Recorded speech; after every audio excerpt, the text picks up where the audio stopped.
ACP Arjun Ranawat को सत्तारूढ़ party के कार्यकर्ताओं द्वारा हंगामा के बीच मुंबई पुलिस द्वारा अदालत के समक्ष पेश किया जाता है, जो उसके खिलाफ नारे लगाते रहते हैं।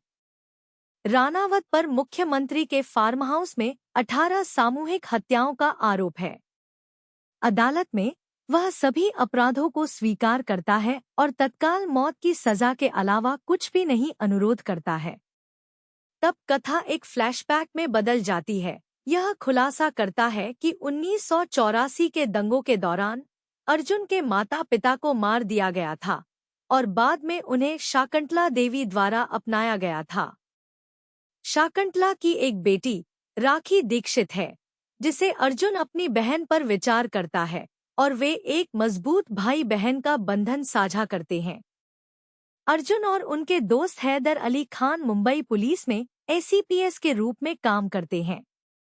अर्जुन की जन्नत पर एक प्रेम रुचि है, जो एक नाइट क्लब डांसर के रूप में काम करता है। जन्नत की अर्जुन के प्रति समान भावनाएं हैं।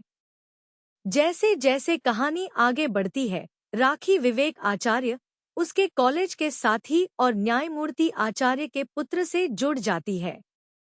अर्जुन और हैदर को कुख्यात गैंगस्टर पिम्प हकीम लुक्का के बाद शर्मिंदा किया जाता है, जिस पर 38 आपराधिक अपराधों का आरोप है, को मजिस्ट्रेट द्वारा लुक्का के वकील कुलकर्णी के कारण बरी कर दिया जाता है, जो अदालत के समक्ष गढ़े हुए सबूतों का उत्पादन करता है। अगली रात लुक्का और अर्जुन गलती से फिर से मिलते हैं, जब अर्जुन की जीप एक अलग जगह में टूट जाती है।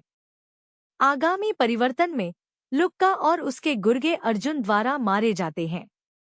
इसके बाद अर्जुन को आयुक्त समर सिंह की अध्यक्षता में एक विभागीय जांच के लिए बुलाया जाता है, जहां वह अपने वरिष्ठों से पूछताछ की जाती है। अर्जुन ने अपने कार्यों का बचाव किया, जिसमें दावा किया गया कि लुक्का की हत्या आत्मरक्षा में थी।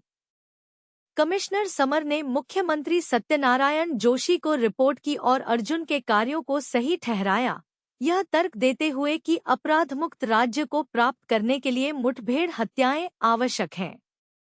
राज्य में कानून और व्यवस्था पर एक मजबूत रुख के लिए जाने जाने वाले एक ईमानदार और सीधे राजनेता सीएम जोशी समर के अनुरोध को मंजूरी देते हैं, जिससे मुंबई पुलिस के भीतर अपराध नियंत्रण टीम के गठन के लिए अग्रणी होता है, जो अर्जुन को अपने पतवार पर रखता है। अर्जुन और हैदर के नेतृत्व में पुलिस ने मुंबई में गैंगस्टर्स और आतंकवादियों को मुठभेड़ की हत्याओं के माध्यम से समाप्त करना शुरू कर दिया। मानवाधिकार कार्यकर्ताओं और विपक्षी नेता काशी त्रिवेदी और उनके भाई बद्रीनाथ त्रिवेदी की आलोचना का सामना करना पड़ा, जो अंडरवर्ल्ड डॉन जफर सुपारी से प्रभावित हैं। बाद की बैठक में सीएम जोशी और आयुक्त समर ने मुठभेड़ हत्याओं की प्रथा का बचाव किया।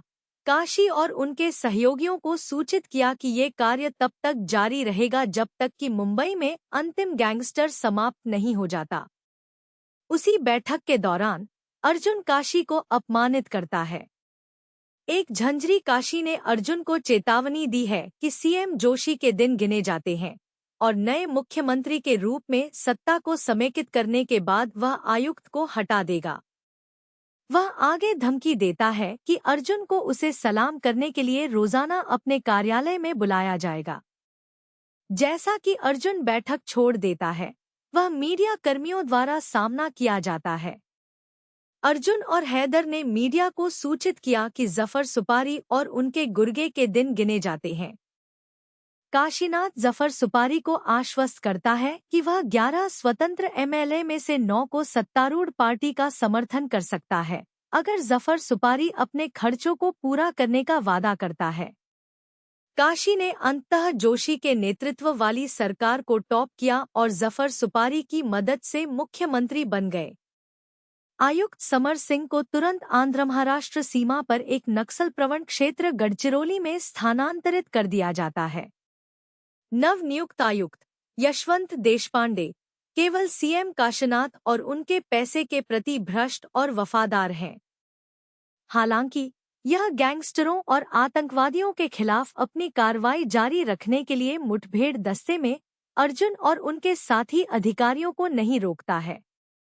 अर्जुन और हैदर ने जफर सुपारी के एक गुर्गे येड़ा को खत्म कर दिया, जो अपनी मां और बहन को डराने के लिए अर्जुन के घर में घुसपैठ कर चुके थे। इसके बाद CM Kashi command commission commissioner Deshpande ने मुठभेड़ के दस्ते को तुरंत भंग कर दिया और अर्जुन और उनकी टीम को नियंत्रण में लाया। देशपांडे ने काशी को सूचित किया कि क्राइम कंट्रोल स्क्वाड को भंग करना और अर्जुन को अपने पतवार से हटाना केंद्रीय गृह मंत्रालय और महाराष्ट्र पुलिस के महानिदेशक द्वारा निरीक्षण के कारण संभव नहीं है। हालांकि वह काशी से कहता है कि वह हैदर के हस्तांतरण का प्रबंधन कर सकता है, जो अर्जुन की आंखों और कानों के रूप में कार्य करता है। हैदर पुलिस के लिए पूरे जासूसी नेटवर्क को संभालता है और अर्जुन की रीढ़ है। इस प्रकार हैदर के पास जाने के साथ अर्जुन के लिए अपराध नियंत्रण टीम के संचालन को आगे बढ़ाना मुश्किल होगा। नतीजतन वह हैदर को स्थानांतरित करने का प्रयास करता है। उसे बताता है कि उसे धार्मिक मुद्दों को लेकर देश के प्रति हैदर की वफादारी पर संदेह है। आहत महसूस करते हुए हैदर देशपांडे में बाहर निकल जाता है और अपने कार्यालय से बाहर तूफान करता है, अपने इस्तीफे की घोषणा करता है। वह अपनी बेल्ट को हटा देता है और प्रतीक चिन्ह और उसे पूरी तरह से अपनी सेवा बंदूक के साथ देशपांडे के डेस्क पर फेंक देता है, जिससे देशपांडे को शर्मिंदा किया जाता है। लेकिन अर्जुन इसे महाराष्ट्र पुलिस के महानिदेशक के ध्यान में लाता है और उसे दस्ते में हैदर को बहाल करने के लिए मनाता है। बाद में देशपांडे ने काशी को अर्जुन से एक फाइल पुनः प्राप्त करने की सलाह दी, जो जफर सुपारी के साथ मिलीभगत में भ्रष्ट राजनेताओं को दर्शाता है। अगले दिन अर्जुन को सीएम के कार्यालय में बुलाया गया। वह फाइल प्रस्तुत करता है, जिसे काशी तुरंत जलती है। हालांकि अर्जुन ने खुलासा किया कि प्रतियां पहले ही केंद्रीय गृह मंत्रालय, राष्ट्रपति के कार्यालय और प्रधानमंत्री कार्यालय को भेजी जा चुकी हैं। नाराज जफर सुपारी मुंबई में आता है और पुराने जस्सई रेलवे यार्ड में उनके सहयोगियों को ट्रैप करता है, क्षेत्र को नष्ट करने के लिए आरडीएक्स का उपयोग करता है। हैदर ने आरडीएक्स को नष्ट कर दिया और लगभग जफर सुपारी को मार दिया, लेकिन इंस्पेक्टर अवस्थी द्वारा पीठ में गोली मार दी गई, जिसे जफर सुपारी, काशी और देशपांडे ने रिश्वत दी है। जफर सुपारी क्रूरता से हैदर की हत्या करता है। कमिश्नर देशपांडे ने हैदर पर एक आईएसआई एजेंट के रूप में अंडरवर्ल्ड का समर्थन करने का आरोप लगाया। इस दावे का समर्थन करने के लिए मीडिया को जाली दस्तावेज पेश किया। एक मस्जिद के बाहर हैदर के दफन के दौरान अर्जुन को जफर सुपारी का एक फोन कॉल प्राप्त होता है, जिसकी सामग्री अज्ञात है। कथा वर्तमान कोर्ट रूम में लौटती है। अर्जुन समर सिंह से जुड़े घटनाओं के बाद, जिनके पास कानूनी पृष्ठभूमि है, ने अर्जुन के वकील बनने के लिए पुलिस बल से इस्तीफा दे दिया। जस्टिस आचार्य अदालत की कार्यवाही कर रहे हैं। परीक्षण के दौरान पुलिस बल में अर्जुन के सहयोगियों ने सर्वसम्मति से अपने और हैदर के पक्ष में गवाही दी। सामूहिक रूप से देशपांडे और काशी पर भ्रष्टाचार और विश्वासघात का आरोप लगाया। वकील त्यागी ने अर्जुन की बहन राखी पर 1 नवंबर को घर से अनुपस्थित रहने और मुख्यमंत्री के फार्म हाउस में भ्रष्ट राजनेताओं और उनके सहयोगियों के साथ अनुचित गतिविधियों में संलग्न होने का आरोप लगाया। वह आगे बताता है कि उसके भाई अर्जुन के साथ उसके अवैध संबंध थे। अदालत की कार्यवाही के दौरान अर्जुन तब तक चुप रहे जब तक कि वह अपनी रचना नहीं खोता और वकील त्यागी पर हमला नहीं करता। अदालत तब समर को चेतावनी देती है कि वह अपने मुवक्किल को संयम का अभ्यास करने के लिए सलाह ले। न्यायाधीश ने कहा कि अगर अर्जुन इस तरह के व्यवहार को दोहराता है, तो अदालत को और सुनवाई के बिना फैसला देने के लिए मजबूर किया जाएगा। समर ने तब राखी को अदालत में पेश करने का फैसला किया, लेकिन यह पता चला कि अर्जुन की हत्याओं का राखी पर गहरा मानसिक प्रभाव पड़ा है और वर्तमान में उनका इलाज सेंट मैरी के सैनिटेरियम में किया जा रहा है।